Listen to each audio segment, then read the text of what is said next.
Հայաստանում շարունակվում են աշխուժորեն քննարկվել Իրանի հոգևոր առաջնորդի Պուտինի եւ Էրդողանի հետ հանդիպումներում հայ-իրանական սահմանի առնչությամբ ասված խոսքերը։ Այդ հայտարարությունը հերթական անգամ հիմք է տվել հայ հանրությանը քննարկել, թե Իրանն ինչի է պատրաստ իր համար այդ կարմիր գիծը պահելու համար։ Ոմանք համոզված են, որ Իրանն է մեր միակ հույսն ու սյունիքի փրկիչը, այն որ հայ-իրանական սահմանը Թեհրանի համար ունի կարևոր նշանակություն անկասկած է, բայց մտածել, թե Իրանը պատրաստ է ընդհանուր ռազմական ճանապարհով պահել այդ գիծը մոլորություն է, ինչպես որ անիմաստ է որևէ այլ սուբյեկտի վերաբերյալ այդպիսի քննարկում։ Հայաստանը իր շահերը եւ կարմիր գծերը պահելու միայն մեկ հույս կարող է ունենալ Հայաստան հայություն, ընդ որում դա անելու տարբերակն էլ ոչ թե խրոխտ հայտարարություններն են, այլ սյունիքի կյանքը հայկական թելերով առավելագույնը պատելն ու բազմապատկելը, իհարկե զուգահեռ փորձելով նաեւ ավելացնել այլ թելեր իրանական, ռուսական, ամերիկյան, բրիտանական, ֆրանսիական, եվրոպական, արաբական, մտավոր եւ ֆիզիկական ուժն ու էներգիան պետք է ուղղվի այդ հարցի շուրջ քննարկումների եւ լուծումների, այլ ոչ թե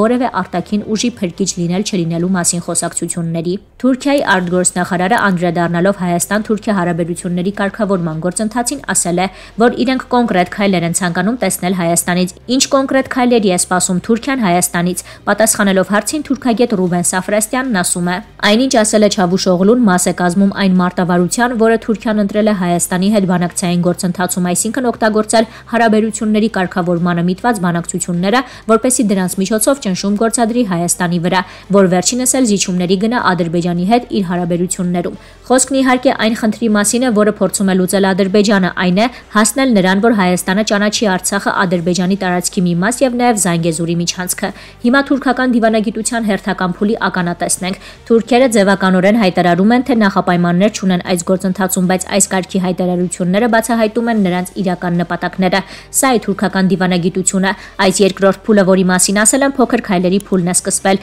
իսկ սա հենց այդ փուլի մասերն են։ Հատուկ ներկայացուցիչների 4-րդ հանդիպման ժամանակ ձեռք բերված պայմանավորվածությունները կարծում եմ եղել են թուրքական կողմի նախաձեռնությամբ։ Այսպիսի փոքր քայլեր են անում, հետո դնում են իրենց պահանջներն են ասում, ու եթե ուզում եք առաջընթաց լինի, ապա պետք է կատարեք մեր պահանջները։ Եթե Հայաստանը չգնա իրենց ակնկալած կոնկրետ քայլերին, այս գործընթացից ինչ ակնկալենք, զարգացումներ կլինեն։ 3 հանդիպում տեղի ունեցավ, որից հետո ոչ մի բան չեղավ։ 4-րդին ինչ որ փոքր բաներ եղան, որից հետո հնչեց պահանջը։ Հիմա որոշ ժամանակ նրանք կձգեն, որ տեսնեն Հայաստանը դրական է արձագանքում, թե չէ։ Եթե պատասխանը բացասական լինի, էլի կձգեն, իսկ եթե կարողանան ինչ որ բան փոխել, էլի քայլեր կլինեն։ Այս պարագայում հայկական դիվանագիտությունն ինչպես պետք է վարվի։ Հայկական կողմը 30 տարի է հայտարարում է, որ կողմ է Թուրքիայի հետ հարաբերությունների կարգավորմանը առանց նախապայմանների։ Տասնյակ տարիներ Թուրքիան իր նախապայմանները դնում էր, որոնք բոլորիս հայտնի 3 նախապայմանն էին։ Հիմա փաստորեն հարաբերությունները կարգավորելու 4-րդ փորձն է։ Եթե մենք դուրս գանք բանակցային գործընթացից, սխալ կլինի, որովհետև թուրքական դիվանագիտությունն աշխարհով մեկ դակ օգտագործի մեր դեմ, կասի հայերը կառուցողական չեն։ Այսինքն Հայաստանը եւս պետք է ժամանակ ձգի։ Ժամանակ ձգելը մի քիչ այն չէ, պետք է մեր դիվանագիտությունը ինչ որ քայլեր պատրաստի նմանօրինակ հայտարարություններով հանդես գա, որ փորձի չեզոքացնել Թուրքիայի այս գործողությունները։ Հայաստանը չպետք է լուռ նստի ու լսի, թե Թուրքիան ինչեր է ասում։ Պետք է լինեն համապատասխան դիվանագիտական հայտարարություններ։ Եթե Զանգեզուրի միջանցք կոչվածը իրականություն դառնա, այնպես որ այդ ճանապարհին վերահսկողություն իրականացնեն ռուս սահմանապահները, Թուրքիան եւ Ադրբեջանը կհամաձայնեն այդ տարբերակին։ Նրանց տրամաբանությունը միջանցքային է, իսկ Հայաստանը, Ռուսաստանն ու Իրանը դրան դեմ են։ Այս պայմաններում նրանց չի հաջողվի դա իրականացնել։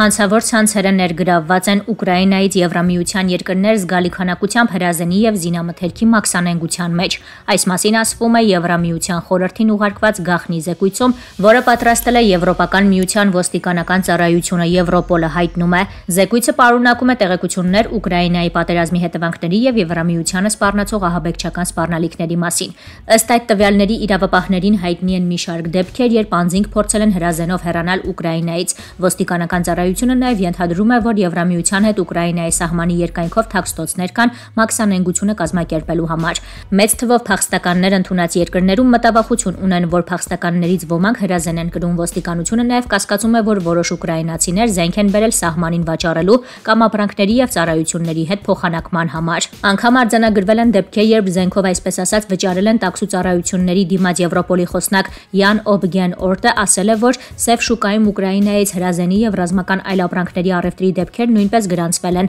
Եվրամիության առանձին պետությունների իրավապահ մարմիններ չեն բացառում անգամ ծանր սպառազինության ապօրինի առևտուրը։ Ավելի վաղ Եվրամիության ներքին գործերի եվրահանձնակատար Իլվա Յոհանսոնը մտավախություն էր հայտնել, որ մաֆիան եւ տարբեր հանցավոր խմբավորումներ Ուկրաինայից զենք ձեռք կբերեն, ինչպես Բալկաններում ռազմական հակամարտության ժամանակ էր։ Նախկին Հարավսլավիայում մի քանի տարի տևած պատերազմի հետևանքով տեղի ունեցավ նաեւ հանցավորության արտահանում եվրոպական այլ երկրներ։ Եվրամիությունից զգալի ջանք պահանջվեց իրավիճակը վերահսկողության տակ պահելու համար, ներկայումս նույն վտանգը թերևս առավել մեծ մասշտաբով կանգնում է ուկրաինական պատերազմի հետևանքով։ Առավել մեծ մասշտաբով հաշվի առնելով ոչ միայն պատերազմի տևականության եւ ներգրաված սպառազինության ծավալների հանգամանքը, այլ նաեւ ուղղակի թե անուղղակի ներգրաված աշխարհաքաղաքական սուբյեկտների եւ շահերի բազմազանությունը, պատերազմի աշխարհակարգային նշանակությունը, ինչն անկասկած չափազանց բարձրացնում է դիմակայության եւ պայքար գործիքակազմում նաեւ հանցավոր տարրերի վրա խաղադրույք կատարելու հավանականությունը։ Ուկրաինական պատերազմի ոչ միայն տնտեսական, այլ նաեւ այդ սև մարտահրավերն է, որ եվրոպական առաջնորդների զգալի մասին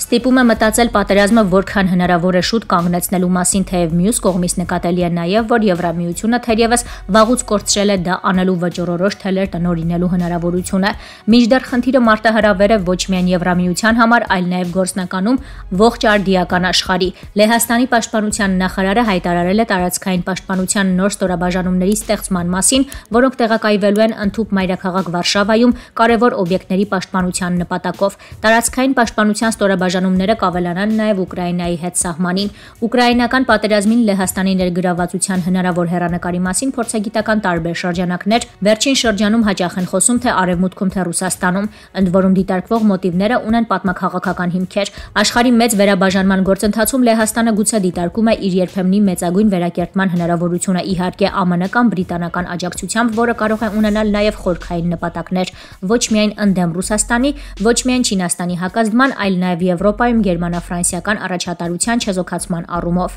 Այս համատեքստում ուշադրության է արժանի դեռևս ուկրաինական պատերազմի շեմին բրիտանական նախաձեռնությունը Լեհաստան-Ուկրաինա-Բրիտանիա ռազմական դաշինքի ձևավորման ուղղությամբ։ Միաժամանակ ամիսներ առաջ Լեհաստանի նախագահը հայտարարեց Ուկրաինայի եւ Լեհաստանի միջև ապագայում սահմանի բացակայության մասին, իսկ այս օրերին էլ Ուկրաինան քննարկում է Ուկրաինայում Լեհաստանի քաղաքացիներին հատուկ կարգավիճակ տալու հարցը։ Ահա այդ ֆոնին էլ Լեհաստանում տարածքային պաշտպանության նոր ստորաբաժանումներ ստեղծելու նախաձեռնությունը չի թվում լոկ պրոֆիլակտիկ թույլ տալով ենթադրել, որ ուկրաինական հարթակում համաշխարհային մեծ խաղի սցենարները իսկապես լայն են եւ անկանխատեսելի։ Իդեպ ուշագրավ է, որ այս օրերին տեղի էր ունենում Հայաստանի արտգործնախարարի այցը Լեհաստան։ Սցենարային դիապազոնի ուրվագծերը առավել մոտ շոշափելու հարցը Երևանի համար իհարկե կարևոր է, մեծ խաղի անկանխատեսելիության աստիճանը հնարավորինս իջեցնելու եւ Հայաստանի մարտահրավերները կառավարելու համար։